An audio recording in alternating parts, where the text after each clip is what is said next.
Bienvenidos, buenas noches a una nueva emisión de Comunistas por Bravo TV, una mesa de debate, de reflexión en una Argentina que necesita mucho de debate y sobre todo de análisis. Pero no lo voy a hacer solo, me acompañan los siguientes camaradas. Vanina Biasi, legisladora por el FIT, bienvenida Vanina. Pero muchísimas gracias. Comunista de veras.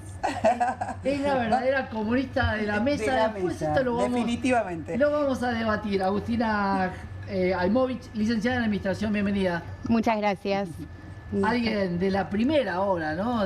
Acá me debaten que son socios fundadores. Pablo Zapulla, abogado. No sé si necesariamente, pero un honor.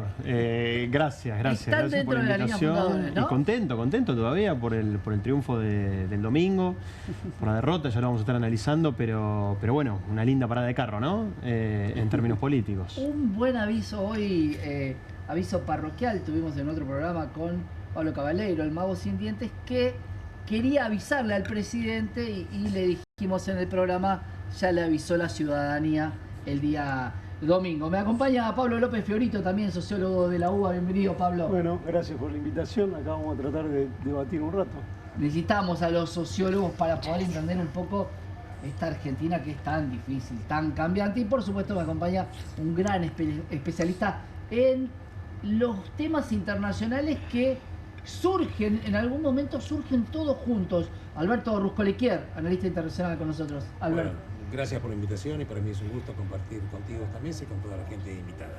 Mucho de internacionales también, pero vamos a abrir con el primer tema que tiene que ver con las nuevas modificaciones que el gobierno, no sé si acusando recibo de lo que pasó el día domingo en la provincia de Buenos Aires, empezó a armar. Hablamos de la designación de este nuevo ministro, Lisandro Catalán. Fue designado como nuevo ministro del Interior. La decisión fue oficializada esta mañana por el jefe de gabinete, Guillermo Franco, luego de participar de una reunión que encabezó el presidente Javier Milei y de la que también formó parte el ministro de Economía, Luis Toto Caputo. Hasta hoy Catalán era el segundo de Franco y tenía entre sus funciones el diálogo con las provincias. Ahora con el rango de ministro tendrá el objetivo de fomentar ese contacto con las provincias. El encuentro se produjo a las 9:30 horas en el Salón Eva Perón de la Casa Rosada. Para esta reunión el gobierno busca trabajar los primeros lineamientos abordados en los dos encuentros del gabinete, hechos el lunes, uno por la mañana, más político, y otro por la tarde de corte económico. Y en particular por el primer encuentro de la Mesa Política Nacional, convocada ayer por el presidente, el cual representa al círculo político más chico de la administración libertaria, donde se toman decisiones claves de cómo orientar la gestión. La reciente creación de esta mesa, impulsada por el presidente Javier Milei, también busca mejorar la coordinación de las decisiones partidarias y al parecer va a presidir alguna de estas mesas y empezará a hacer política. Lo someto un poco a debate luego de ver estos tweets. Lisandro Catalán, con responsabilidad, hoy inició el camino como ministro del Interior, reafirmando el compromiso que tiene este gobierno con fortalecer nuestras instituciones y avanzar en la construcción de una mesa federal de diálogo y consenso que represente a todos los argentinos. Por supuesto, agradece al presidente de la Nación y al ministro Guillermo Franco. Vamos a ver uno más. Y Guillermo Franco, quien estaba por encima como ministro, él era el ex vicejefe de gabinetes, siguiendo las instrucciones del presidente Javier Milei, con el objetivo de retomar el diálogo con los gobernadores afines, y esto también quiero que lo debatamos. Hemos constituido la Mesa Federal junto al ministro de Economía, Luis Caputo, y el flamante ministro del Interior, Catalino, Lisandro. Obviamente es un tuit los cual no estamos acostumbrados en esta etapa en que consideramos imprescindible implementar las reformas estructurales. Y bueno, por supuesto, se habla ahora como la nueva premisa de reformas estructurales. Bueno, doy pie al debate, ¿no? Porque convertir una secretaría en ministerio, cuando se bajó de ministerio a secretaría, ¿cómo lo evaluaron? ¿Es una buena medida hoy para el gobierno nacional? A ver, en primer lugar hay que señalar que le están dando un cargo y reinaugurando el Ministerio del Interior a una persona que va a tener que ir a decirle a los gobernadores que van a vetar la ley, por ejemplo, de los ATNs. Y digamos que no le está dando muchos instrumentos para comenzar su función como ministro del Interior. Y también le está dando un puesto muy importante a un funcionario que viene de etapas anteriores, ¿no? Alguien que fue funcionario de Losardo, funcionario de Martín Soria, digamos que acá la casta sigue de fiesta y sigue detentando el poder del Estado, como siempre, siendo del riñón de Guillermo Francos, no extraña, un hombre que hace 40 años vive del Estado en diferentes lugares y ubicaciones y experiencias políticas, pero creo realmente que comienza, digamos, complicada la gestión de Catalán, porque definitivamente va a tener que ir a hablar con los gobernadores este tema, que es un tema muy ríspido, ahora va a influir en lo que es el veto a la ley de financiamiento universitario que acaba de anunciarse. Eso también afecta la vida de los gobernadores, porque todos tienen sus universidades nacionales, quieren su financiamiento, y esto está obturado por la decisión gubernamental, así que bueno, vamos a ver.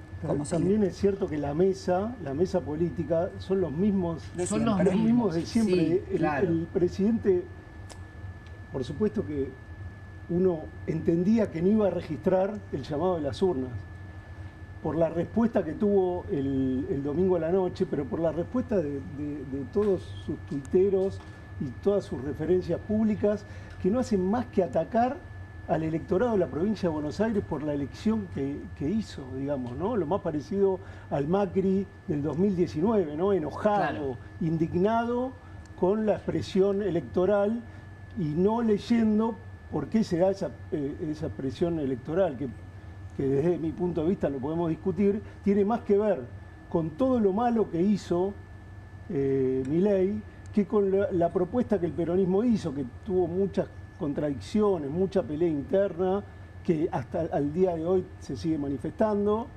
pero me parece que son más la cantidad de errores acumulados que Milei tuvo desde Libra, pasando por el 3% de Carina, pasando por el fentanilo contaminado, por los discapacitados, por los jubilados. Me parece que hay una acumulación de errores que llevan a este resultado electoral. Y eso que vos decís, Pablo, te lo pregunto a vos, Pablo, ¿hay una cuestión de valentía y de arrojo de generar un veto luego de que la sociedad dijo de todo esto me harté, o es parte de la misma locura? Nos da una oportunidad, me parece, a quienes estamos en contra de la decisión política del veto, de poder movilizarnos en una nueva oportunidad. Recordemos que la movilización de mayor contundencia desde que asumió el gobierno de Javier Milei fue la de la defensa de la universidad pública. Con lo cual me parece, Santiago, que esto va en la misma dirección que el gobierno lo venía desarrollando. De todos modos, a mí me parece que en algún aspecto celebro esta medida del presidente, porque nos hemos acostumbrado durante la mayor cantidad de años, desde que la Argentina es nuestro país, de que la política se desarrolla en el marco de un cuadrilátero, ¿no? Y desde que asumió Javier Milei, eso se ha roto. La realidad es que no se conocen los límites respecto de cómo este presidente actúa en el día a día, y la posibilidad, aún siendo los gobernadores afines, de convocar una mesa de diálogo, la posibilidad de federalizar la idea de la política, la posibilidad de ampliar estos márgenes, a mí me parece que es un buen reflejo en términos de la política. Ahora, no tengo ninguna duda que la falta de oficio tanto del presidente como de Carina, a partir de que no tienen un recorrido ni en la militancia ni en el desarrollo de la práctica política per se, bueno, todos los caminos van a conducir a Roma, independientemente de la metodología que utilicen, pero celebro cualquier reacción que vaya en respeto a la política y no en esta idea de querer destrozarla paulatinamente, ¿no?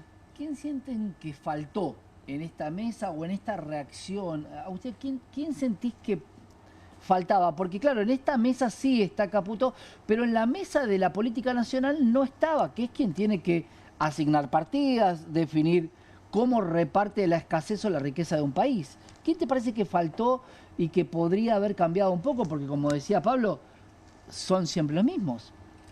Sí, bueno, justamente faltó para mí realmente una iniciativa contundente, ¿no? Hay unos intentos muy moderados, parciales, de mostrar algo de iniciativa, pero el mensaje general es muy poco cambio después de una paliza electoral como la que vivió el domingo.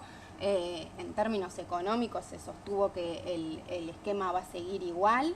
cuando parece que no hay registro de una crisis muy fuerte, ¿no? Una crisis muy fuerte en términos económicos que lleva ya varios meses, que se va manifestando en un conjunto de indicadores como la evolución en la actividad económica, que ya muestra estancamiento y caída en algunos meses, deterioro en la industria, un retroceso muy fuerte en la construcción, y sí en los últimos meses además muy apremiados por todas las presiones cambiarias financieras, y bueno, después de este resultado electoral y en ese contexto parece que no hay registro del nivel de crisis que están atravesando.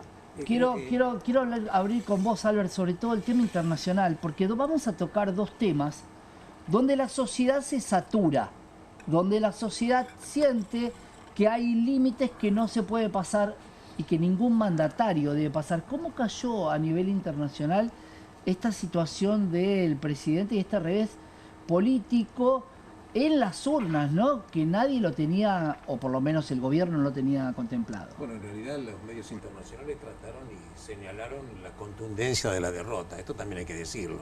También hay que decir que otros organismos internacionales, como el Fondo Monetario Internacional, salió a ratificar el apoyo, con lo cual Milei también dijo que no va a ceder, y cito textualmente lo que él dijo, ni siquiera 1 milímetro en la política, que básicamente en lo que se refería al superávit fiscal, que para él es el ancla fundante de todo el esquema económico. O sea, los medios internacionales registraron esta derrota sin duda. No obstante, él se mantiene en lo suyo, en el sentido de que no va a cambiar, porque él considera que este es el camino que hay que seguir transitando. Es más, además ratificó el tema de las bandas superiores e inferiores, o sea que el esquema económico no va a cambiar absolutamente nada. Esto es el tema en cuestión. Vamos a ver qué decían los gobernadores, porque claro, son los que van a tener que el día lunes en cadena nacional, algo diferente, finalmente se presentará el presupuesto nacional y los gobernadores tienen mucho que ver. ¿Qué decían los gobernadores? ¿Te gusta o te parece que no alcanza con las mesas de diálogo político? Y no alcanza, se demostró que hasta acá no alcanza, porque cuántas veces hablamos con los funcionarios nacionales. No digo yo, creo que a todos los gobernadores les pasa lo mismo. Si uno escucha, cada gobernador hace reclamos que son parecidos, ¿no? Cuestiones que, porque en realidad reclamamos las cosas no como lo reclamamos como provincia, pensando en nuestra gente, en las rutas que no se hacen, en los mantenimientos que no se hacen, en las obras que quedan paralizadas. Entonces, bueno, tomar decisiones sobre eso. O sea, en realidad lo que le plantearía más que nada es, bueno, vamos a la gestión, hagamos la gestión, ¿me entendés? Hagamos gestión, y vamos a los hechos, como se diría, para decirlo elegantemente. Bien, vamos a escuchábamos al gobernador de Jujuy, Sadir, vamos a escuchar otro gobernador que tienen un denominador común, que es la obra pública, la estructura y la infraestructura en las provincias. Una persona, es una buena persona, que lo conozco y sé que es un hombre que dialoga, pero lamentablemente, digamos, no creo que vaya a tener demasiado éxito, porque ya no lo tuvo anteriormente el exministro, actual jefe de gabinete. Tampoco no veo motivo por lo cual vaya a tener éxito en su gestión. ¿Por qué?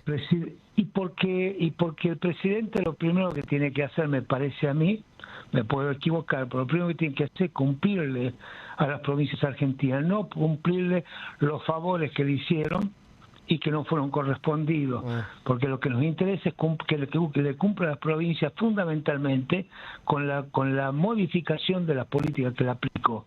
¿Qué significa esto? El tema discapacitado, el tema universidad, el tema jubilado, porque nosotros no podemos pretender recibir plata si no se modifican las políticas que generen por lo menos tranquilidad a esos sectores que son importantísimos en cada una de las provincias, no importante en términos políticos, sino importante en términos sociales, como están sufriendo. Entonces, si no se modifican esas políticas o no se atenúan el impacto negativo de esas políticas, es muy difícil. Escuchábamos al gobernador de La Rioja, Quintela, y denominadores de que las provincias tuvieron una alianza, siempre recordamos aquel pacto con los gobernadores, pero durante mucho tiempo el presidente Javier Milei los dejó muy de lado. ¿Cómo analizan eso? Bueno, a ver, el gobierno yo coincido con que pareciera ser que no acusa recibo al respecto del resultado del domingo. Coincido también en que más mérito de los demás es realmente el desmérito de una política que está impactando en el bolsillo de la gente. Más incluso creo que está atentando contra la propia campaña del gobierno con relación a la cuestión inflacionaria que hoy trató de ser explotada nuevamente, porque una vez, dos veces, tres veces, hasta que te das cuenta en un momento que con semejante recesión, por más que la inflación no suba más, que sigue siendo muy elevada, realmente no resuelve el problema, no satisface el poder adquisitivo de la población y eso. Entonces creo realmente que es un gobierno que tiene un plan de trabajo que está dictado por determinados intereses que hacen incompatible absolutamente poder resolver la cuestión de fondo, como recién planteaba Agustina. Entonces tenemos una economía que es inviable en términos de poder satisfacer la demanda que expresa la votación del domingo, aumentarle a los jubilados. Yo voy a hacer autorreferencial, soy trabajadora de la Universidad de Buenos Aires. Mi salario perdió un 40% de poder adquisitivo en este año y medio. Esto no es déficit fiscal. Mi salario no es déficit fiscal, o sea, si a mí no me pagaron el salario y con eso cubrieron los intereses de deuda, etcétera, bla, bla, bueno, no soy yo la que está generando, o no somos los trabajadores docentes y no docentes los que estamos generando un déficit fiscal, sino que hay una política gubernamental que no tiene de dónde agarrarse para solventarse definitivamente. Entonces, un endeudamiento brutal, intereses que se ponen debajo de la alfombra y no se contabilizan como déficit, una economía que se va congelando cada vez más. Todo lo que están anunciando es absolutamente recontrarrecesivo. Entonces creo realmente que los gobernadores de alguna manera, obviamente después de la elección del otro día, se dan cuenta que para octubre necesitan un plan de trabajo que sea independiente, más independiente que el que tuvieron hasta ahora con relación al gobierno. A mí me tocó estar en la Cámara de Diputados viendo la actitud de, por ejemplo, los diputados de Sáenz de Salta, y ahora el cambio es total.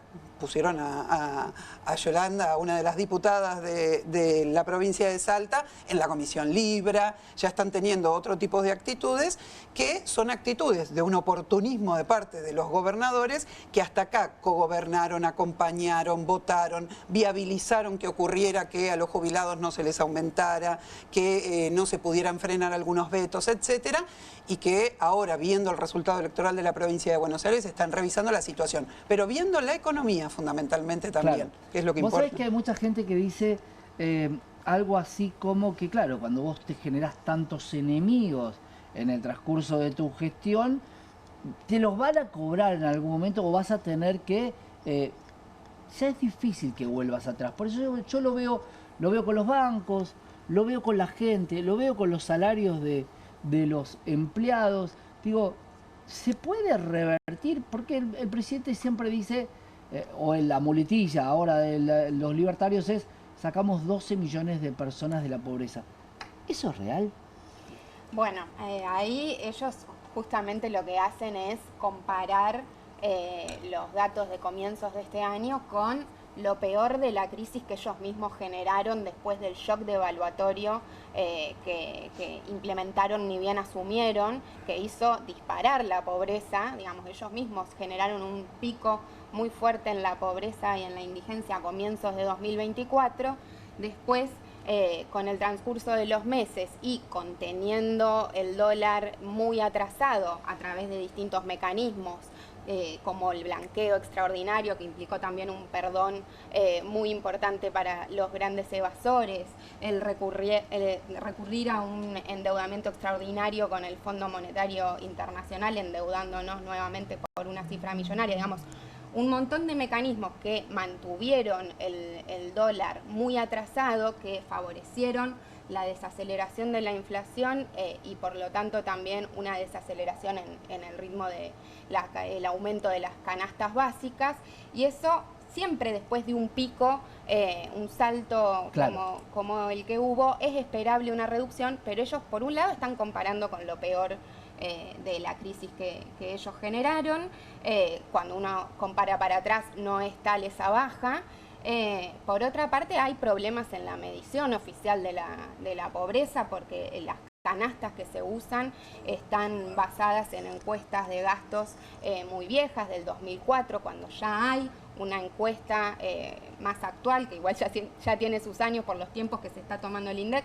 Hay una encuesta de gastos que nos da la composición del consumo de los hogares para actualizar esas canastas de 2018 y todavía no se utilizó ni para valorizar las canastas ni para valorizar el IPC, y hay un montón de elementos, digamos, que analizan distintos especialistas y que nosotros, en conjunto con otros compañeros y compañeras del Instituto de Pensamiento y Políticas Públicas, del cual formo parte, venimos también poniéndole la lupa, que ponen, digamos, dudas sobre la medición oficial y sobre la magnitud de la baja, pero también lo que hay que pensar es cuál va a ser el nuevo piso, digamos, siempre baja después de un shock de esa magnitud, bueno, hasta dónde va a bajar, y de aquí en adelante, si es que bajó tal como dicen las mediciones oficiales, ya estamos atravesando meses donde vemos estancamiento económico, recesión, ya entrando en una fase de recesión, caída fuerte de los sectores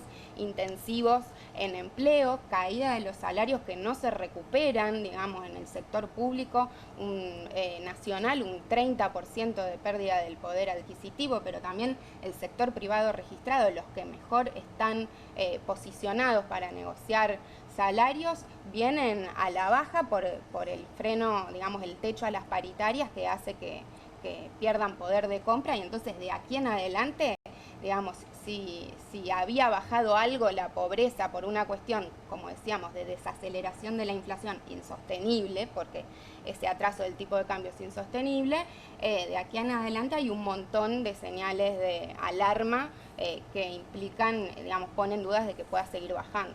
En general, yo personalmente creo que un gran desafío, un poco que se apuntó acá, que va a tener Milei de aquí cara al futuro, va a ser cómo va a seguir transitando el manejo con los gobernadores. Y acaban de decir los gobernadores, diciendo que si no hay arreglo con respecto a la financiación que ellos necesitan, cortan el diálogo con el gobierno. Recordemos que este es un gobierno que necesita transitar 2 años más, y el presidente Milei dice que no va a cambiar absolutamente un milímetro. Hay que recordar que la política es el arte de la negociación.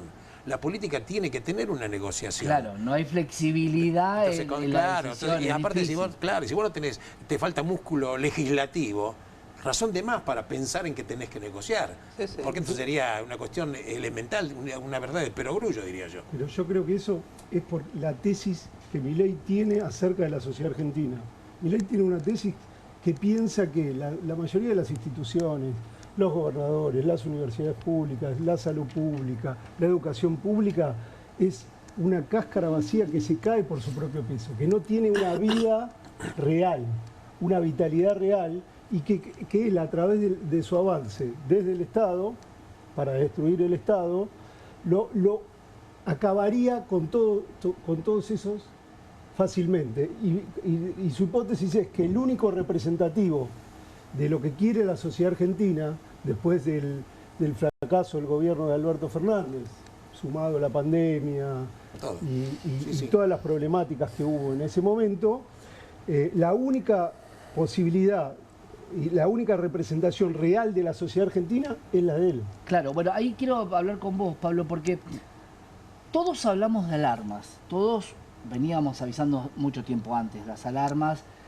Hoy mucha gente se da cuenta que la receta económica no funcionó, y ahora le querés agregar, vamos a la parte culinaria, ¿viste cuando una receta ya te salió mal y querés agregarle algo a ver si podés recuperar ese plato? Y esto tiene que ver con las reformas estructurales. Nuevamente se hace hincapié sobre las reformas, tanto tributarias como laboral. ¿Cómo ves esa situación? ¿Es realmente una salida para hoy una Argentina que está con un problema económico grave, estas reformas? El gobierno tenía una especulación de tener un resultado electoral favorable para incrementar su representación parlamentaria y que por primera vez en muchos años se puede avanzar con reformas, concretamente la jubilatoria y la laboral. Hay que ver qué pasa de cara a octubre. El gobierno ahora tiene la oportunidad, en el marco de esta mesa a la que hacíamos referencia, por ahí de aprovechar y sí, empezar a bajar plata a las provincias con la absoluta especulación de poder mejorar el desempeño electoral en octubre. Y hay que ver, insisto con la idea del oficio, ¿no? Esto en el marco del arte de la negociación, hay que ver qué tan sutil se muestra el gobierno en el ejercicio de este arte de la política. A mí me parece que el resultado electoral respecto a lo que decíamos de la pobreza ha sido la mejor encuesta, ¿no? Me parece que el conflicto que tiene la sociedad argentina respecto del endeudamiento con las tarjetas de crédito, la dificultad a partir del día 15 del mes, la imposibilidad de poder acceder a la comida, las dificultades con el trabajo, se ha mostrado de manera muy simbólica en este resultado electoral. Y eso también me parece que tanto a los gobernadores como a los municipios los está potenciando.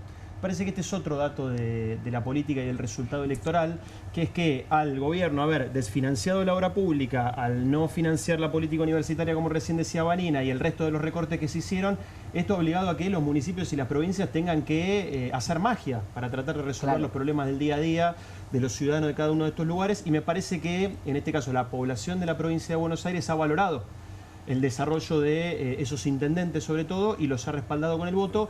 Me parece que el gobierno nacional tiene que tomar también dato de esto, porque si no, no va a ser más que ir retrocediendo en el caudal de votos que ha obtenido en el año 2023, y aparte va a generar que estos sectores de la política que por ahí venían viendo con recelo determinados espaldarazos que le ha dado el gobierno de Javier Milei, lo vean en el piso y se aprovechen de esa situación y ahora empiecen a recrudecer su posicionamiento, ¿no? Y me refiero a Mauricio Macri concretamente. Bueno, eso es una de las cuestiones que está muy latente, porque tuve la oportunidad de hablar con gente del campo y de que me expliquen por qué en secciones donde hay mucha actividad rural, y él me explicaban algo muy concreto que quiero compartir con ustedes, es que los productores rurales y ganaderos no son demasiados, pero sí todo lo que se llama la fábrica al aire libre, a cielo abierto. Esa fábrica, el peón, el que trabaja para la ganadería o para la agricultura, la pasa mal. Y ese es el que vota. No vota el productor porque la soja, por la retención. Y a mí me aclaró mucho, porque en realidad lo que está diciendo es que está votando la sociedad, el común, el empleado, el que va y labura todos los días. Pero me quería quedar con algo, y lo voy a someter a que me lo podamos debatir. ¿Alguien puede pasar de avaro a generoso sin romper su propia esencia? Porque hoy, si hiciera eso, estaría afectando primero el equilibrio fiscal, cosa que es uno de los pilares, y por ende estaría haciendo un plan platita. ¿Cómo lo ven? ¿Se puede pasar de avaro a generoso sin consecuencias? Hay un aspecto, primero, el tema de la pobreza. El otro elemento que tenemos que tener en cuenta es que se está midiendo por ingresos. Sí, y por la modalidad de la modificación de la política económica del gobierno, este es un aspecto muy importante.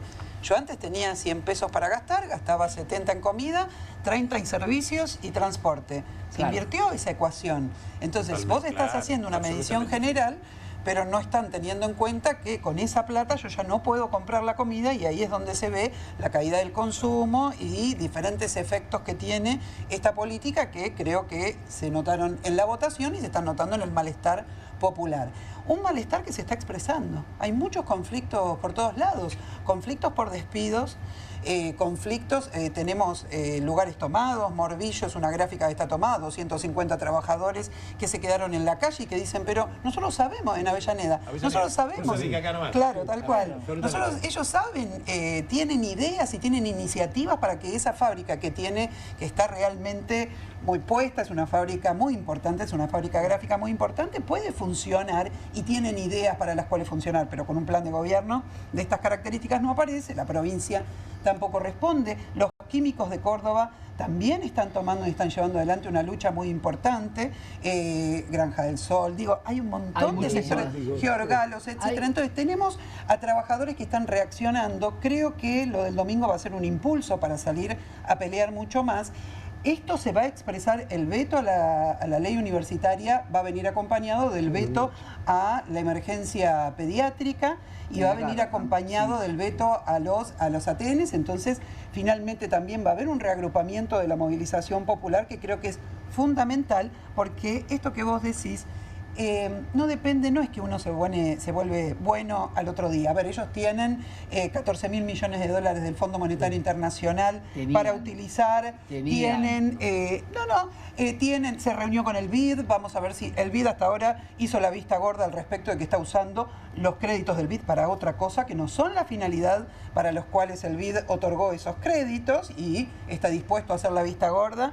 Y hoy creo que había algunos legisladores que querían entrevistarse con ellos, pero muchos quieren, sí, ver qué. Pero lógico, nos está pasando a nosotros mismos en la universidad, que tenemos algunos créditos BID que nos están utilizando para infraestructura, por ejemplo, que era para la finalidad en la que estaban. Entonces, creo que el cuadro de situación es un cuadro en el cual popularmente va a haber un avance, porque hay un entusiasmo de parte de sectores que estaban siendo reprimidos, golpeados, etcétera, que pueden levantar cabeza. Y por el otro lado, creo que tiene una incapacidad absoluta el gobierno de poder cambiar el rumbo. En ese sentido, creo que está limitado, porque él vino a gobernar para las petroleras, para el sector energético, para el sector de las finanzas, y no hay modificación que hacer en el sentido de que pueda conformar a los dos sectores. Santiago, una cosa, el gobierno tiene un plan platita. El plan platita de las tasas de intereses y el juego del carril. Digamos, ese es un plan platita para determinados sectores. Platón. Claro, es plata para determinados sectores. Para determinados sectores, me parece que ahí hay algo. Y a mí me queda como duda si lo que sucedió en la provincia de Buenos Aires puede ser traspolado totalmente a la elección nacional. Yo creo que es una difícil. pregunta. O sea, quizás el gobierno se equivocó en nacionalizar la elección en la provincia de Buenos Aires, pero no sé si esa contundencia de la derrota, que fue contundente, puede ser trasvasado, por lo menos en esa dimensión, a la elección nacional. Entonces creo que el gobierno está un poco esperanzado qué va a pasar ese 26 de octubre. Pero no. le juegan 40 días donde los errores no forzados que hace el gobierno en los últimos 3 meses fueron muchísimos. Por eso también yo creo que del otro lado, quienes consiguieron la victoria el domingo, se envalentonan con la posibilidad de... Pero quiero ir a esto de avaro a generoso. En un país rico no hay ningún problema, lo saco de algún lado. ¿Hay lugar en la economía para sacarlo? Emitir, por supuesto que está prácticamente descartado, porque iría en contra de sus propios principios. Y además, el Fondo Monetario Internacional diría, pero ¿qué estás haciendo? ¿Hay lugar en la economía para sacar plata de algún lado? Sí, bueno, primero, digamos, coincido con lo que planteaba Vanina, digamos, de cuando hablamos de pobreza y de esa reducción que ellos señalan, están hablando de pobreza monetaria, y en el contexto de las políticas justamente fiscales también del gobierno de Javier Milei es central señalar eso, porque también hubo, cuando uno analiza el ajuste fiscal, hubo un recorte en un conjunto de partidas presupuestarias que tienen que ver con las necesidades básicas, que por ahí no tienen que ver con transferencia de ingresos, sino con recortes en vivienda y urbanismo, paralización del Fondo de Integración Sociourbana para obras de mejoras habitacionales, recortes también en el presupuesto en niñez, digamos, porque se señala mucho que se reforzó la UH, que eso es real, si bien, digamos, viene deteriorándose porque está congelada la prestación alimentar, pero digo, más allá de la recomposición de la asignación universal por hijo, el presupuesto destinado a niñez el año pasado sufrió un recorte muy importante, y ahí tenés desde el fondo de incentivo docente, que eso implica en un deterioro de la educación que reciben esos chicos, que no lo vamos a ver directamente en el índice de pobreza, pero digamos, porque influye en privaciones no monetarias, recortes en programas como Conectar Igualdad, recortes en medicamentos. El programa Remediar distribuye 1/3 de los medicamentos que distribuía antes. Digamos, las personas que accedían a la cobertura gratuita de medicamentos a través del PAMI tuvieron un recorte de 800.000 personas que dejaron de recibirlo, casi 500.000 jóvenes que perdieron Progresar, la prestación, digamos. Entonces hay recortes en un conjunto de políticas fiscales que, bueno, justamente siempre los esfuerzos los tienen que hacer el pueblo, ¿no? Y los sectores que tienen más necesidades, cuando, hablando de ser avaros o generosos, fueron muy generosos con los sectores de, digamos, mayores ingresos. Justamente se bajó la alícuota de bienes personales el año pasado con el paquete impositivo. Ahora se volvieron permanentes la reducción de las retenciones. Sí. Y los blanqueos, por supuesto. Claro, los con blanqueos exenciones. haciendo un conjunto de exenciones impositivas y beneficios fiscales para los sectores que concentran mayor cantidad de ingresos y de riqueza en un país que tiene grandes fortunas que acumulan, digamos, si uno ve los 15 accionistas que tienen propiedad en las grandes empresas que cotizan en la bolsa, suman sus fortunas más de 30.000 millones de dólares. Entonces, bueno, en ese contexto que siempre el esfuerzo fiscal lo tenga que hacer el pueblo, digamos, y que no haya flexibilidad en ese punto, cuando hay flexibilidad en otras metas, ¿no? Como la de la acumulación de reservas y demás, pero en la cuestión fiscal y en financiamiento universitario, garras, discapacidad, siempre están empecinados en no dar el brazo a torcer. Bueno, después las urnas responden. Lo vengo marcando, la gente de mucho dinero en estos últimos 8 meses, hablemos del mercado de capitales, básicamente, ha perdido, y muchísimo, 40% en dólares. El problema en el país es cuando vos recortás a un jubilado, recortás a este y recortás al otro, la capacidad de acción tiene que ver con la sociedad. Cuando vos haces perder a gente de plata, dinero, la reacción es diferente. Y ahí empezás a perder los aliados en la cuestión económica. Pablo, te quería preguntar a vos respecto a las amenazas que tenía el gobierno respecto de que si continuaba la ley de emergencia en discapacidad y no lo podía judicializar, lo iba a sacar de otra partida. ¿Da miedo que lo puedan sacar de otro lugar? Porque ya a los más damnificados no se les puede sacar más. La niñez, la discapacidad, los jubilados, los docentes universitarios. ¿De dónde lo va a sacar? El gobierno está con muy pocos recursos en ese sentido, con muy pocas herramientas. A mí me parece que el esfuerzo no va a estar destinado por ese sector. De hecho, yo coincido con Marina, ellos van a avanzar en los vetos que todavía les quedan pendientes. Insisto, Santiago, en esta dimensión va a ser fundamental que en este contexto de debilidad relativa que está mostrando el gobierno a partir de la derrota que vivió en la provincia de Buenos Aires, desde los sectores populares logremos ante cada una de estas iniciativas contrarias a nuestros intereses poder mancomunar en la calle movilizaciones que continúen golpeando sobre el gobierno, porque esta debilidad es para aprovecharla de lo que está mostrando el gobierno. E insisto con la dimensión del oficio. El gobierno, ante la imposibilidad de poder mostrar oficio en el arte de la negociación de la política, bueno, hay que seguir fragmentando, ¿no? Esas posibles alianzas que se puedan generar y sobre la base de eso, del otro lado, construir músculo, ¿no? A ver, yo creo que hay cuestiones que ya tuviste los dos salvavidas que tenías, que era el blanqueo, vamos a la parte económica, tuviste el blanqueo. Recuerden que en octubre termina el blanqueo, o sea que alguien blanqueó 120.000 dólares, por decir algo, que tenía que pagar la alícuota del 5%, esperó un año y ahora es en octubre que se la puede llevar. Tuviste el blanqueo y tuviste el préstamo del fondo que te fue depositando, te dio 14.000 de los 20.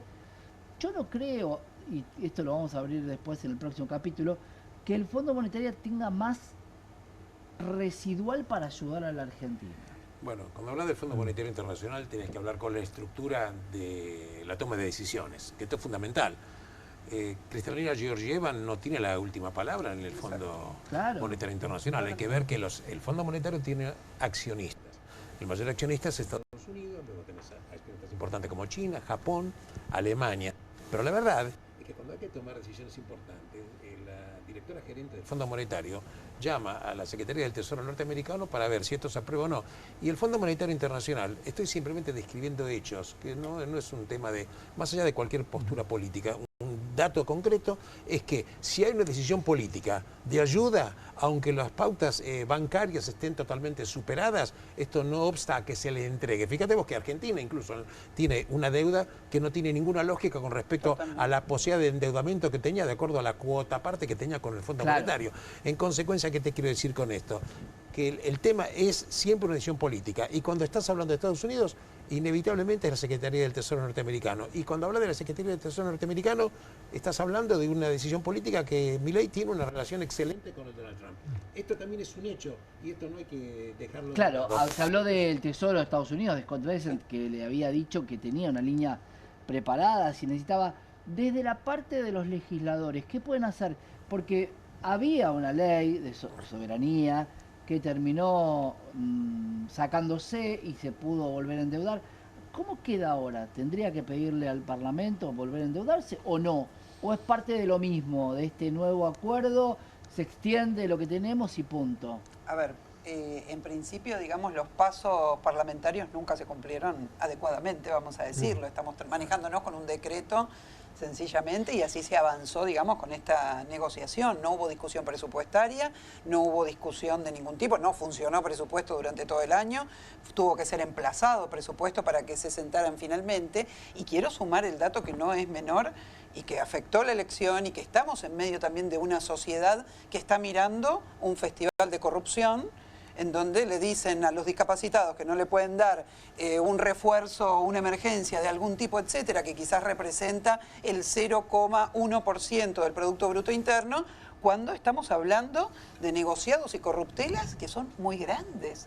Y les puedo asegurar que son muy grandes. Quiero decir, en el PAMI, los contratos que se están firmando en el PAMI está zafando por ahora con relación al nivel de corruptelas que hay desde la Dirección Nacional del PAMI.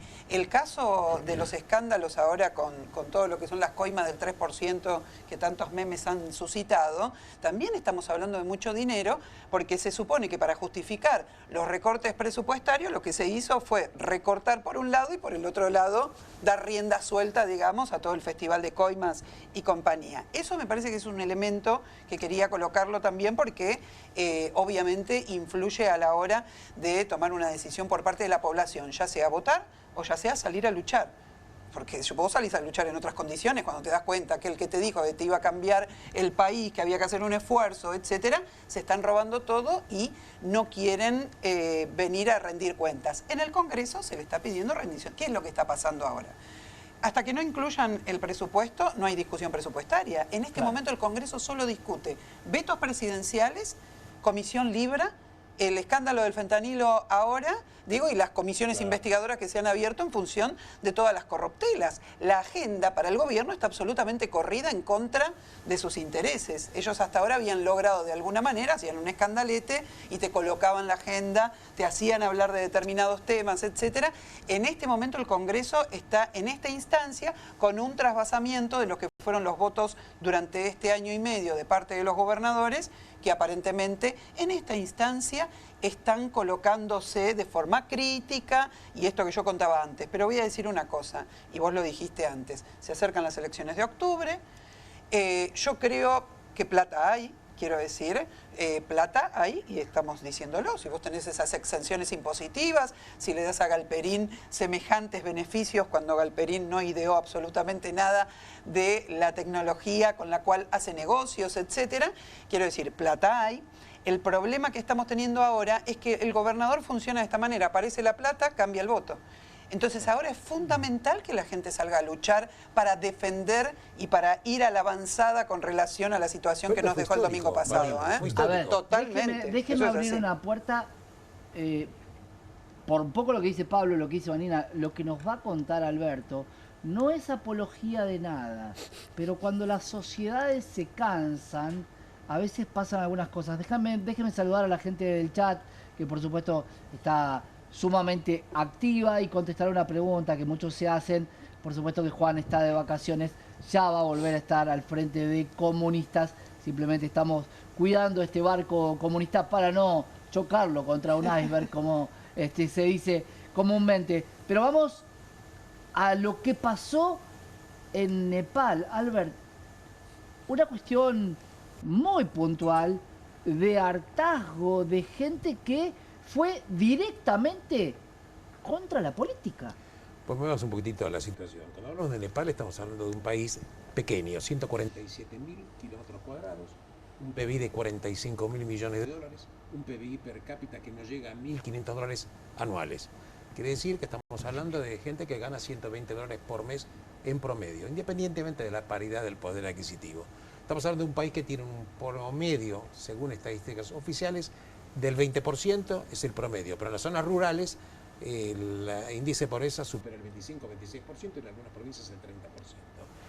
Es un país que, bueno, el gobierno, este país tenía un régimen monárquico hasta el año 2008 y luego cambia lo que es la monarquía por un régimen totalmente diferente que por elecciones. La verdad que la generación Z, que se llama estos jóvenes, disgustados por corrupción enorme, por diferencias de trato, por ejemplo, que había entre los hijos de los políticos para acceder a trabajos, a acceder a tipo de negocios, ya encima cuando les cortaron el acceso a las redes sociales, no fue eso únicamente, pero fue, digamos, la gota que derramó el vaso, empezaron con una protesta generalizada, que no era violenta, pero el gobierno reprimió, y hasta que yo venía y por lo menos la parte oficial hablaba de más de 19 muertos. Tal cual. Más de 19 muertos.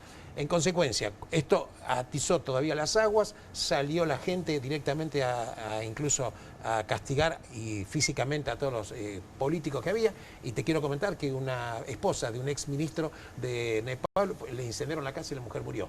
Claro, porque y al ministro lo tiraron al ministro lo tiraron al río. Entonces estamos hablando de un hecho de destrucción, la verdad que inédito. Entonces la pregunta es, ¿qué pueden hacer las democracias cuando son débiles frente a una manifestación popular enorme, cuando estas diferencias de trato que hay?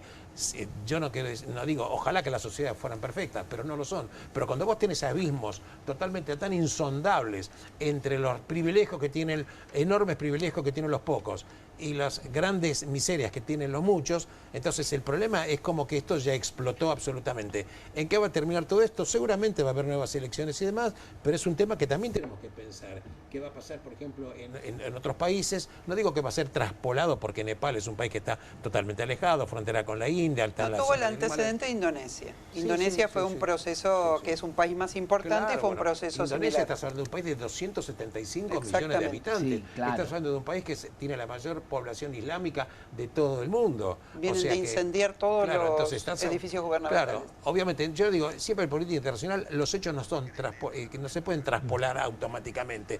Cada sociedad tiene su impronta, pero llega un momento que también hay un hartazgo y también forma parte de la clase política saber adecuadamente leer qué está pasando en la sociedad. Ahí, si querés, hagamos un resumen para los que no saben lo que pasó en Nepal.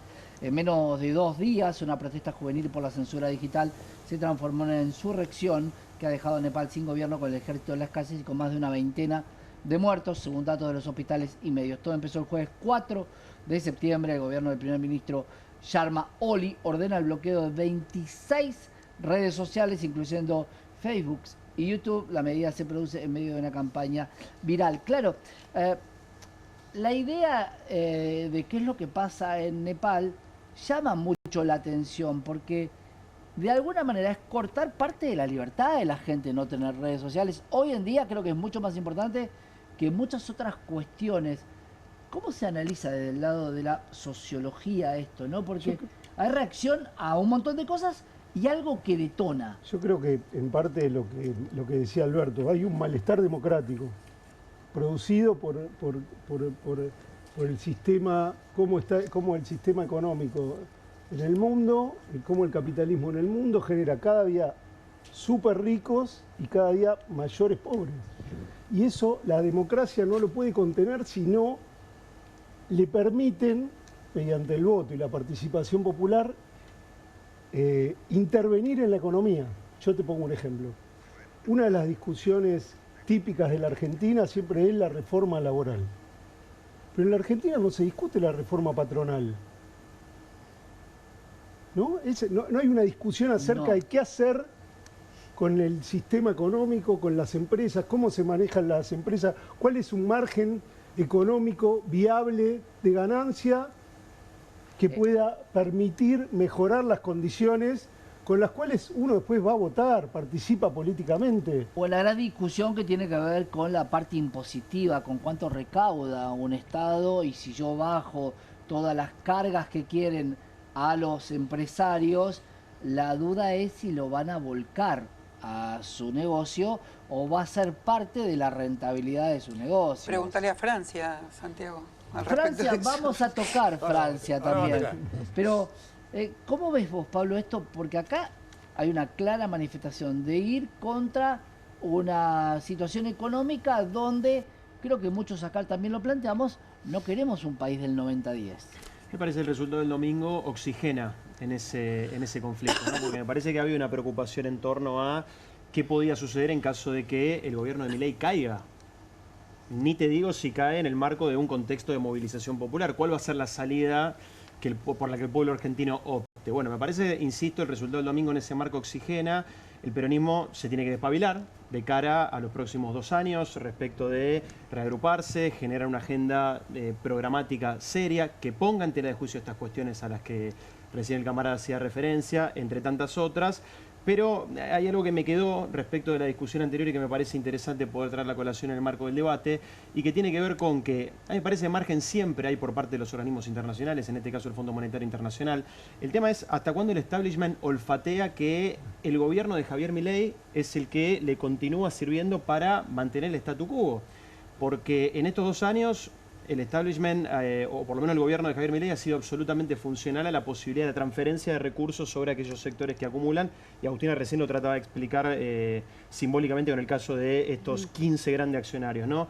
Pero ¿qué pasa si el establishment piensa que deja de ser la alternativa al gobierno de Javier Milei y empieza a buscar alternativas en otros lugares? Eso ya empezó a pasar en las editoriales. Sin duda. En los grandes diarios ya empezaron a soltarle la mano. Ya no la ven tanto, ¿no? Ya Milei. los que la veían no la llegaron a ver tanto. A mí me preocupa algo que dijo Alberto Roscriquer y que también quiero compartir con ustedes, que es, inicia como una protesta pacífica, que es lo que todos estamos planteando respecto de que en las urnas se planteó la negativa a este plan plan económico, básicamente, porque acá, si vos te lo pones a pensar, no hay obra pública, la economía no está creciendo, los sectores están complicados. Esto lo venimos contando desde el lado de la economía, pero que se genere desde un disturbio, de una manifestación pacífica, se pueda llegar a esto con el odio que le inculca la clase política a los dirigentes. ¿Estamos muy lejos de todo esto? A ver, ustedes vieron lo que pasó este año y medio. O sea, realmente uno se pone del lado... Yo he participado de política en los últimos 30 años. Creo que de todas las marchas que hubo fui a todas. Desde las de 14 toneladas de piedras y todos estos discursos y narrativas armadas en torno a lo que representa el pueblo movilizado. La provocación es permanente y total, ha sido permanente y total, incluso para aquellos que estamos más cerca de los procesos, de la intervención en los procesos, todavía es más brutal. Porque vos te das cuenta cómo actúan frente a una movilización de jubilados y cómo la acción es absolutamente diferente de acuerdo a la postal que quieran de ese día. Yo he tenido discusiones de todo tipo, porque siendo diputada se me ha impedido pasar un cordón policial. Yo no pude votar, ay, se me fue de la cabeza ahora qué ley era, porque un cordón policial no me dejó pasar, porque yo había salido a ver qué estaba pasando con una manifestación. Bahía Blanca. Bahía Blanca. Yo tuve que frenar a Francos un día que pretendía seguir informando como si nada, mientras afuera había una represión brutal a personas de 80 años. Claro, Dar la vuelta como hacen. Yo les quiero contar que los jubilados no empezaron a movilizarse con este gobierno. No. Vayan a decirle a la coordinadora de jubilados, vayan a decirle a Marcos Wallman, que es el más antiguo de los jubilados, que está de pie hoy luchando todavía. Hace años y años que los miércoles se hace una radio abierta ahí y giran en torno al Congreso. Entonces, acá vino Bullrich, quiso armar una escenificación, dijo, ¿quiénes son los malos de esta película? ¿Cómo hago yo para meter este plan económico? Los malos de esta película son los piqueteros. Estuvimos un año hablando de una causa judicial que es una farsa armada contra el pueblo obrero para después terminar escuchando cómo la señora Karina Milei se lleva el 3% de las personas con discapacidad.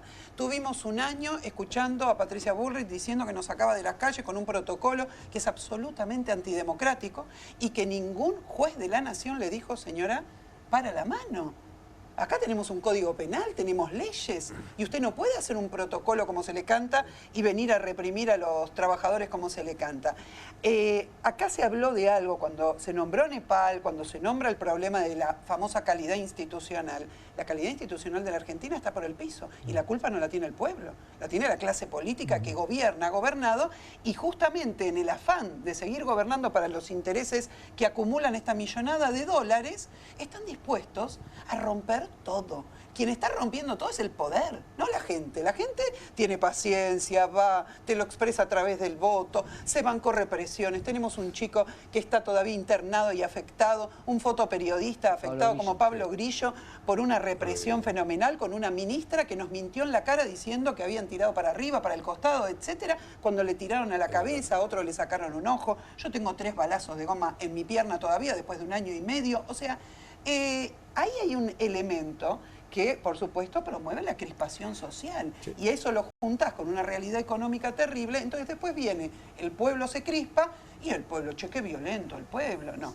tenemos que mirar toda la película y entender que tenemos que frenar las provocaciones del poder. No queremos llegar a una situación de, de estar en peores condiciones sociales, pero realmente es lo que está ocurriendo y la responsabilidad es del gobierno, y el gobierno es consciente. Yo termino con esto. El gobierno busca generar esto. Hay que demonizar a las mayorías populares para responder a una minoría de estas características. Claro. Realmente beneficiar con la reducción de las alícuotas de ingresos brutos a los más ricos de este país fue una provocación. Yo les recuerdo una cosa, la reforma laboral ya pasó, y la reforma laboral, ¿qué pasó con la ley Bases? Es muy jorobada. Yo soy delegada sindical hace muchos años. Es muy jorobado que yo no pueda pelear por la reinstalación de una persona que ha sido expulsada, por ejemplo, porque una mujer quedó embarazada y entonces el dueño de una empresa dijo, me la voy a sacar de encima porque no quiero una mujer embarazada. Y con la ley Bases ahora tengo esta situación planteada. Entonces la provocación es muy grande, y si el pueblo reacciona, lo que estamos viendo es mucha violencia desde arriba. Alberto. Un dato curioso, vamos a tratar de extrapolarlo, un poco en sintonía con lo que dice Vanina. Uno de los reclamos que ahora está teniendo la gente en Nepal es que quiere volver al régimen monárquico. ¿Pero por qué? Porque desde el año 2008, cuando la monarquía terminó, se dieron cuenta, la observación de ellos, que estos 17 años la democracia no les sirvió absolutamente para nada. Vamos a tratar de extrapolar a este tema. Lo peor del tema, de que cuando estas sociedades están castigadas, es que la gente se desengañe de la política. Y si la gente se desengaña de la política, se corre el riesgo de que venga siempre un iluminado a hacerse cargo de toda la ficha del casino. Santiago Caputo ya lo probó, estuvo haciendo encuestas para ver la calidad institucional y justamente explorar eso que vos decís. Es un tema peligroso, que la gente se desengañe de la política, porque ¿qué de otra manera vas a articular en una sociedad sin democracia, con todos los defectos que pueda tener? Recordemos de que se basan todos en años muy duros de la Argentina, era un descreimiento total de la política, pero bueno, en algún momento se gritó que se basan todos y en realidad se quedaron todos. Sí. Pero en el marco de lo que dice Alberto, es imposible que la política pueda resolver con las herramientas institucionales que tiene hoy en día los problemas que la economía genera.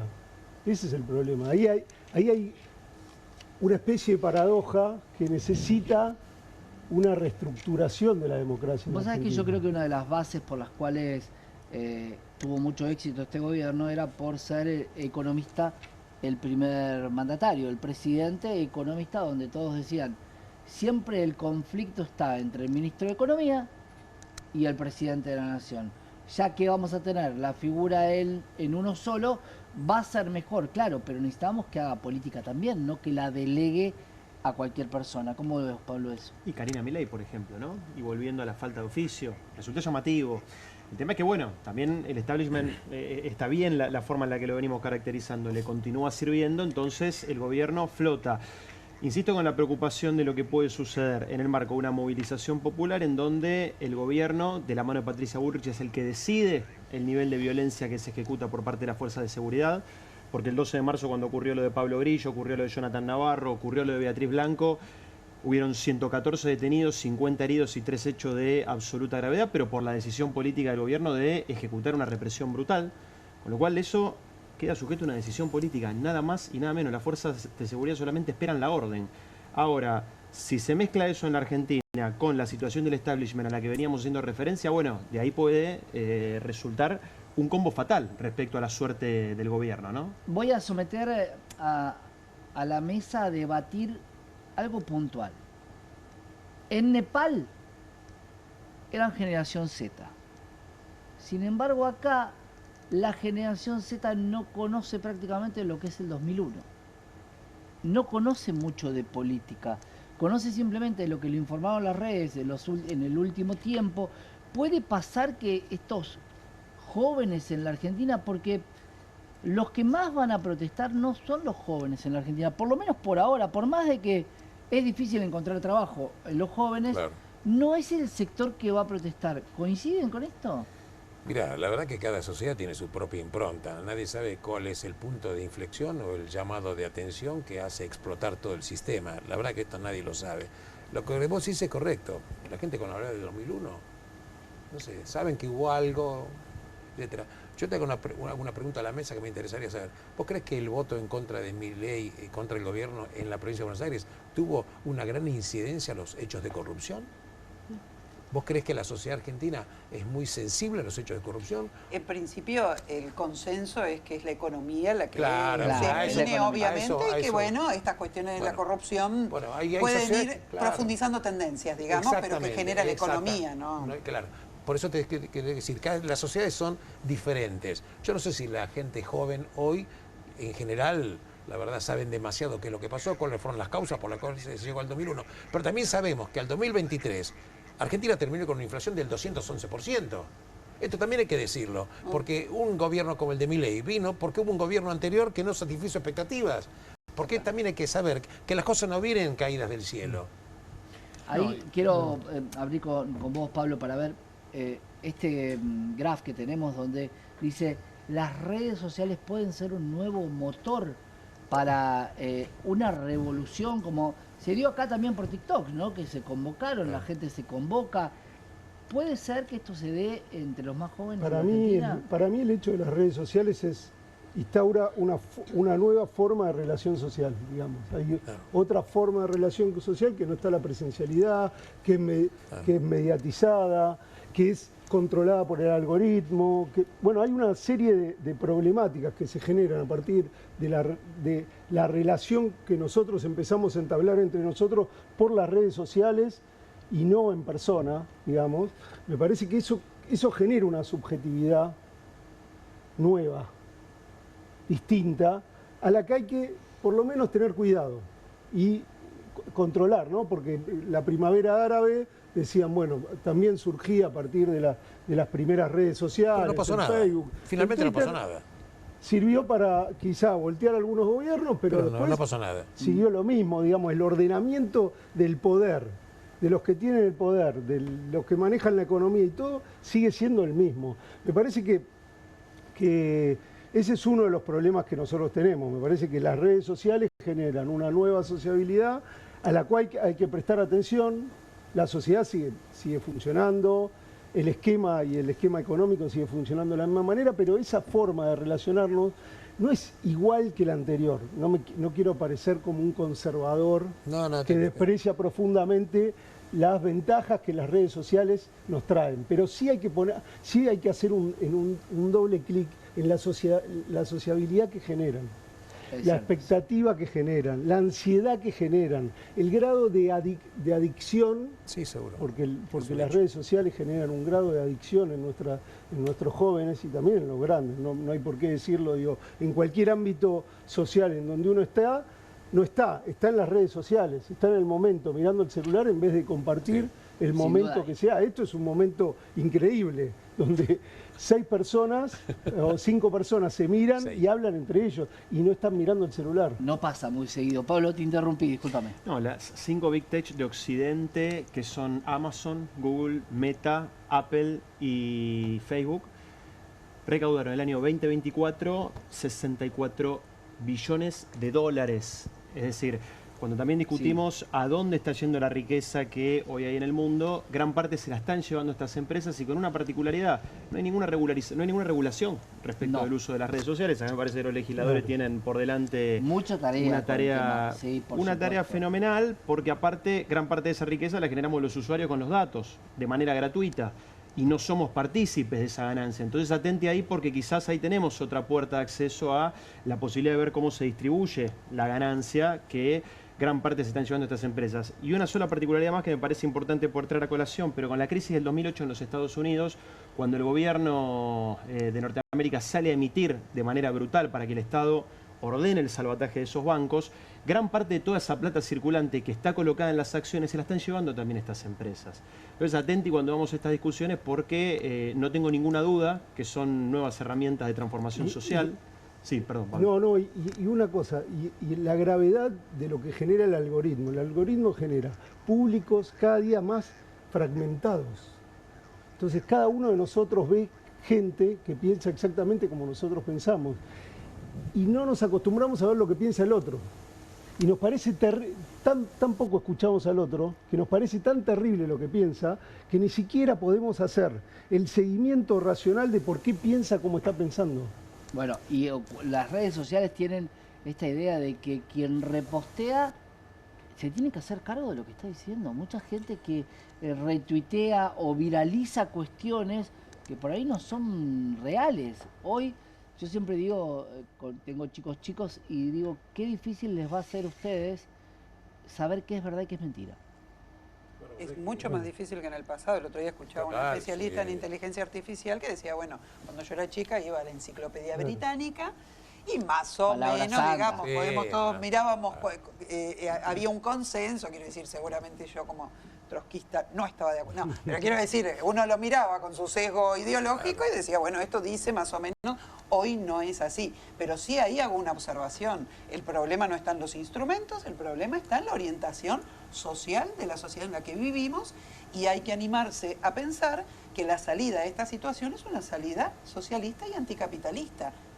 Hagamos honor al nombre de este programa, en lo que a mí respecta por lo menos como salida, pero eso lo digo con claridad, porque el problema de que las redes sociales funcionen de esa manera tiene que ver con quiénes son los dueños de esas redes sociales, qué quieren de vos, cómo generan eso, quién es el programador que está detrás pensando en cómo va a funcionar ese algoritmo para que la información te llegue de una manera o de otra. Ahí hay un problema que no tiene que ver con el instrumento en sí mismo. Era antes los diarios, ahora son las redes sociales, etcétera, son los medios capitalistas. Es interesante esta discusión porque es una discusión que se da en la izquierda hace muchos años después de la Escuela de Frankfurt. La Escuela de Frankfurt empieza a plantear, no es solamente el sistema, sino la técnica que genera el sistema. El sistema genera unas técnicas adaptadas a sus intereses. Adaptadas a sus intereses. Entonces, la discusión es, lo discutíamos la última vez que vine, si uno se puede apropiar de esas herramientas, si esas redes sociales pueden permitirnos a nosotros comunicar un mensaje distinto y contrahegemónico o no. Si esas herramientas, si Vanina tiene que explicar lo que acaba de decir del socialismo en TikTok en 30 segundos, no se puede explicar. No, ahí se cometen muchos errores. No nos olvidemos que el dueño de esta red X, sobre todo, tiene 400 millones de seguidores. Es decir, tiene 8 Argentinas enteras para difundir cualquier mensaje. Mira, a favor y en contra de cualquier persona de este planeta. Esto yo estuve estudiando hace mucho tiempo. Yo cuando estaba estudiando en la universidad, hace muchos años, muchos, no voy a decir cuántos, había un pensador alemán brillante, von Bertalanffy, que había hablado de la teoría de los sistemas. Y él preguntaba quién iba a detentar el poder en el futuro. Estoy hablando del año 1960. Él preguntaba, ¿qué decían los terratenientes? No, decían, no, el poder en el futuro lo va a detentar las personas que puedan construir el anteojo a través de los cuales va a poder ver la humanidad. Escuchá la profundidad de lo que dice. El anteojo, llámale redes sociales. Claro. El anteojo, llámale los medios. Porque a vos te llega a tu propia PC solamente la parte que te interesa, porque ya el sistema detectó qué es lo que vos lees, qué es lo que te interesa y demás. La verdad, y si a eso le sumás personas que prácticamente están apartadas totalmente de la lectura y del conocimiento y del estudio, entonces, bueno, la verdad que las sociedades son vulnerables. No, esto también hay que decirlo. Y del ¿Cómo protagonismo construimos? en la vida. Claro. Esto que decimos, hay gente que piensa que en las marchas no sé qué pasa y estamos los que vamos a las marchas. O vas a las marchas y ves lo que está pasando, o te vas a comer el verso de que 14 toneladas de piedras no sé qué hicieron cuando un gobierno lo que estaba haciendo era reprimir a gente que estaba en contra de una reforma previsional. Pero también si el algoritmo te define que vos veas al tipo que te explica Eso es cierto. los 4 Eso es millones cierto, lo del algoritmo. Entonces vos nunca vas a tener el acceso, digo, Vas a vivir en tu barrio y nunca te vas a mudar de barrio. sobre todo en la sociedad argentina, que es una sociedad que uno puede discutir muchas cosas, pero es una sociedad de encuentro. Entonces vos te cruzabas en el colegio secundario, en el primario, en el hospital público, en la universidad pública. Ahora es una sociedad que reproduce al sistema capitalista, profundamente fragmentaria. Hay los que caen en la escuela pública o los que la eligen ideológicamente, hay una escuela parroquial para los menos pobres, hay una escuela un poco privada para el menos pobre, entonces hay una sociedad fragmentada y no hay una sociedad de encuentros. Son muy pocos lugares donde las clases subalternas tienen para encontrarse y discutir entre ellos. Bueno, lo vivimos, ¿no? En el 2022, el fútbol. Un El muchacho fútbol, la que hoy está en un pasión. Rappi, ahí está. un chico que hoy está repartiendo en un Rappi, bajo este gobierno necesita trabajar 4 o 5 horas más para poder hacer el salario que hacía hace 2 años atrás, que tampoco hacía un salario bueno. Bueno, yo veo esa realidad y realmente, o sea, veo que es una persona que cuando no están dando en bicicleta llevando cosas, está scrolleando y vaya a saber el algoritmo que le tocó y se acabó. Y cuidado, no hay tiempo Vanina, para otra cosa, para esa clase. Cuidado con los repartidores. ¿Por qué digo esto? Porque cambió su fisonomía.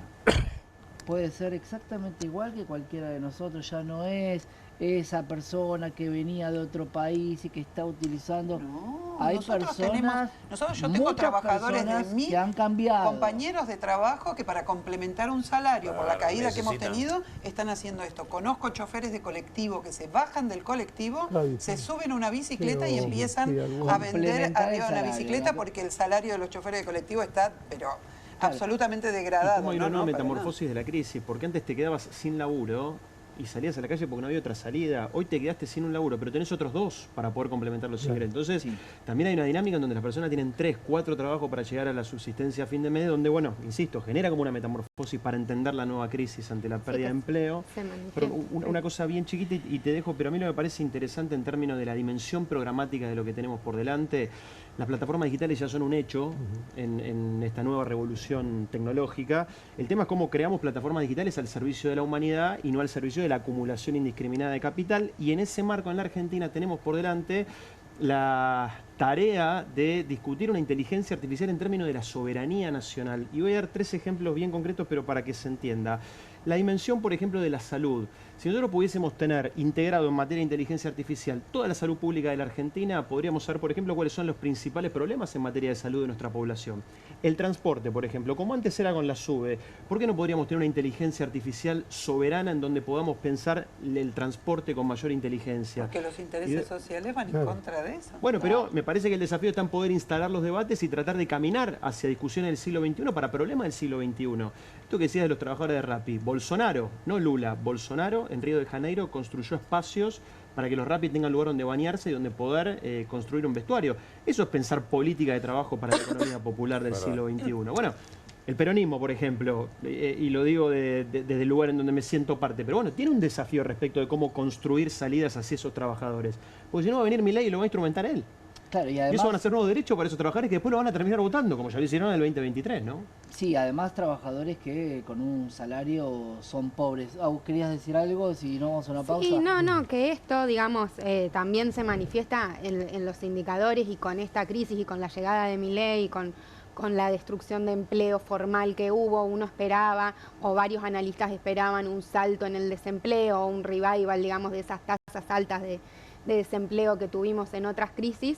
Y justamente lo que se ve es que si bien aumentó el desempleo, está contenido de alguna forma por este rebusque de la gente, tanto a través de plataformas como a través de distintas changas, digamos, lo que se va consolidando, decimos desde el instituto, es el modelo changa, digamos, donde se pierde empleo formal, incluso cuando uno ve el primer trimestre de este año contra el primer trimestre del año pasado, donde hubo un rebote económico, porque estábamos hablando del peor momento de la crisis, el empleo se mantuvo, digamos, la tasa de empleo se mantuvo, y cuando uno ve la composición del empleo, se perdieron cerca de 190.000 puestos de trabajo asalariados formales, y lo que hubo es un crecimiento fuerte que compensó del monotributo, ¿no? Y entonces ahí vemos que se va, digamos, deteriorando las condiciones de trabajo, y que eso también va generando un caldo de cultivo de cansancio de la gente, y de retomando esto de cansancio frente a las instituciones que no dan respuestas para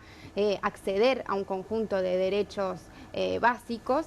Y entonces, bueno, en el mercado de trabajo lo vimos en este último año y medio, pero lo venimos viendo hace ya muchos años, un estancamiento en la creación de empleo formal. Digamos, este modelo económico no genera puestos de trabajo formales, y eso tiene un montón de consecuencias en un montón de acceso a derechos. Sin duda, vamos a hacer una pequeña pausa porque nos convertimos realmente en comunistas, porque no fuimos a la tanda en una hora, así que los esperamos, claro, los esperamos acá en Bravo. Vamos a hablar sobre Francia y sobre el viaje antes de las elecciones del ministro de Economía a visitar al Fondo Monetario Internacional. Quédate ahí, camarada, que ya volvemos con más Comunistas.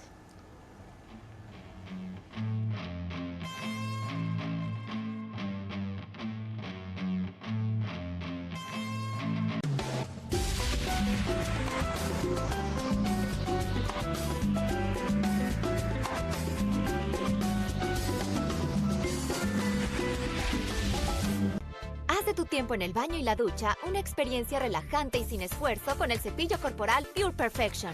Un increíble cepillo de limpieza para el cuerpo que ofrece mayor alcance para una experiencia más cómoda y sin molestias. El mango alargado de Pure Perfection permite limpiar detrás de los hombros, la espalda, hidratar la parte inferior de las piernas e incluso exfoliar los pies sin esfuerzo. No recuerdo la última vez que pude limpiar mis pies tan fácilmente. Elige entre los 4 cabezales de limpieza multiusos de Pure Perfection para una limpieza corporal de la cabeza a los pies. Utiliza la suave esponja vegetal para un lavado completo, relajante y calmante. El cepillo de cerdas suaves es perfecto para exfoliar y suavizar la piel áspera y seca. El cabezal de silicona ultra suave e higiénico limpia la piel sensible y es ideal para aplicar fácilmente cremas hidratantes y aceites corporales.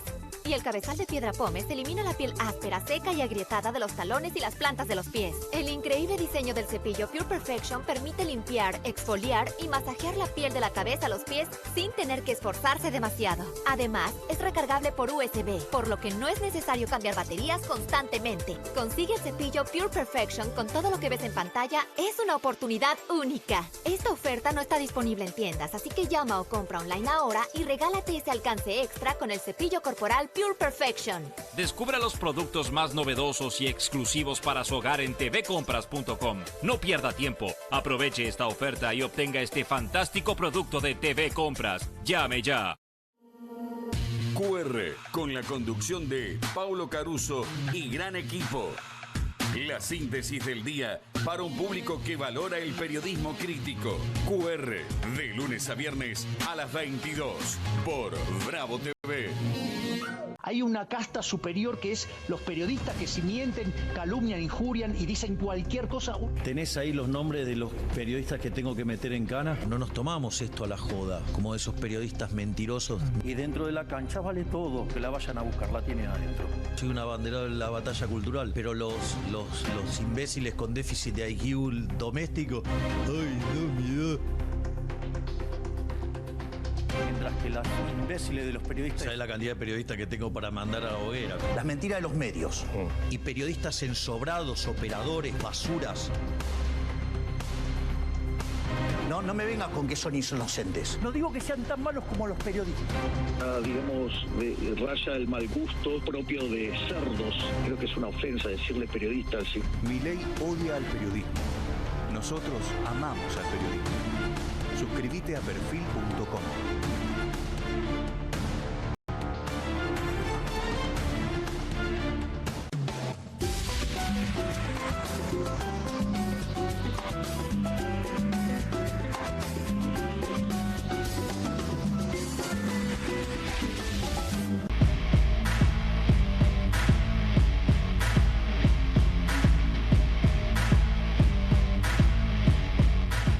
Continuamos con comunistas. Francia segundo, lo dejaremos para otro momento, pero nos vamos a meter con el viaje del ministro de Economía, Luis Toto Caputo, a Washington. Esto será en algunas semanas, prácticamente en el medio de las elecciones entre la provincia y las nacionales. Esto va a ser en octubre seguramente o a fines de septiembre, para revisar las estrategias con el Fondo Monetario Internacional, revisar el acuerdo.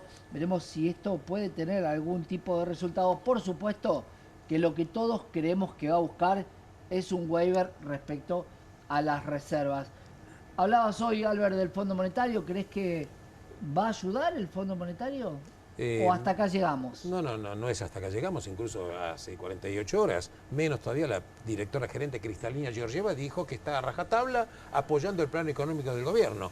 Obviamente que el viaje del ministro de Economía es un viaje típico que se hace cuando vos estás cerca de no cumplir las metas o con el peligro de no alcanzarlas, y va a obtener un waiver en el caso que lo solicite, no te quepa la menor duda. Y las deudas que hay de aquí hasta fin de año, tienen los dólares para cumplirla. Así que por ahora esta es la situación. No va a cambiar. Y ahí, Pablo, te pregunto a vos, porque desde la parte sociológica, que alguien se vuelva a endeudar, cuando en realidad lo que le está criticando mucho de la sociedad es: te endeudaste y no sé qué hiciste con los dólares, ¿qué va a pasar si toman más fondos? Bueno, de acá me parece que el tema es que, Caputo está haciendo caputismo, siempre hace exactamente lo mismo, endeuda al país y hace este juego de beneficiar a sus propios amigos, digamos. Entonces me parece que ahí lo que está claro con están tratando de pedir plata para llegar a octubre. Digamos, están haciendo el juego de llegar a octubre para ver si el esquema político los acompaña. Si en octubre hay un revés, Pablo, nuevo revés, ¿qué va a pasar? Porque ahí está el Fondo Monetario, va a seguir apoyando ya con un Congreso totalmente diferente a lo que tiene ahora. A mí me genera mucha curiosidad de que hasta antes de que asuma el gobierno de Javier Milei había una ley que obligaba a que cualquier endeudamiento en el Fondo Monetario Internacional tenía que pasar por el Congreso de la Nación. Un decreto, exactamente, un decreto de necesidad de urgencia echó por tierra la vigencia de ese instrumento normativo, y con el bloqueo que hizo la Cámara de Diputados ya el gobierno le alcanzó para endeudarse a troche y mocho en el Fondo Monetario Internacional. Ahora, yo me pregunto, ¿la Corte Suprema de Justicia de la Nación no va a hacer nada con respecto a esto? Es decir, me parece que acá también hay políticamente un rol que puede asumir la Corte Suprema de Justicia en este marco, en donde yo creo que Estados Unidos y el Fondo Monetario Internacional van a seguir poniendo plata, pero hay que ver ahí con respecto al recambio, porque yo construyo la hipótesis de que el actual presidente de la Corte Suprema de Justicia de la Nación quiere ser presidente de la Nación en la Argentina, y me parece que parte de una eventual crisis institucional, él por lo menos proyecta y supone que tiene la posibilidad de construir una salida republicana con su representación. Así que ojo con eso. Te voy a dejar una tarea para el hogar. Quiero que hablemos, Pablo, de la parte legal sobre la extraditación de el caso de la Argentina, de la ex mandataria Cristina Fernández de Kirchner, a pedido de Marco Rubio. Hablemoslo la próxima. Vamos a los datos de hoy. Agus, teníamos la inflación en la Argentina, 1.9, y los datos que... ¿Cómo se pueden leer? Bien, bueno, ahí por un lado lo que confirman estos datos es que se interrumpió el proceso de desaceleración de la inflación, digamos, ya hace unos meses que venía al alza. Ahora este dato dio igual al del mes pasado, digamos, las consultoras estaban proyectando cerca de un 2%. Bueno, francamente, si uno esperaba más y no se dio, es porque está jugando muy fuerte la recesión y el deterioro del poder adquisitivo de los hogares para que el traslado a precios, porque digo, estamos hablando ya de un mes donde el dólar había pegado un tipo de cambio y estaba el debate de si se iba a trasladar a precios o no. Bueno, en parte se trasladó, si no se trasladó más fue justamente por esta caída fuerte del consumo, que no le da margen a los comercios para trasladar ese aumento del tipo de cambio, del costo de sus insumos a los precios, lo cual, bueno, nos habla del nivel de deterioro del poder adquisitivo que hay y también de cómo esto también va a ir apretando a los comercios y sus márgenes de rentabilidad. Digamos, obviamente hay grandes empresas que tienen espalda para sostenerlo, pero hay muchos comercios y muchas pymes que no, y entonces eso también dificulta en un contexto donde ya cerraron cerca de 17.000 empresas, digamos, y hay muchos sectores que están, no solo los trabajadores, que están perdiendo margen, digamos, y bueno, justamente esto que decíamos antes, de que esta expectativa de que el presidente sea economista y pueda gestionar bien la cosa, está a todas luces claro que está generando más desorden que genera dudas. Sí. Marina, ¿cómo ves cortito nos tenemos que ir, cómo ves la calle con esta situación? No, yo lo que veo es que la crisis de la crisis, o la crisis del plan de gobierno de Milei, tenemos que evitar que vuelva a recaer sobre los mismos. O sea, el plan de Milei es un problema para los sectores populares porque termina reventando nuestro poder adquisitivo, tirando abajo nuestra estructura, lo que quedaba de nuestra estructura de salud pública. Obviamente no veníamos genial, ni mucho menos. Veníamos con recortes en la universidad, más recortes para la universidad, etcétera. Pero ahora sube el dólar, recesión, etcétera. ¿Quién paga esta crisis? Nuevamente los trabajadores.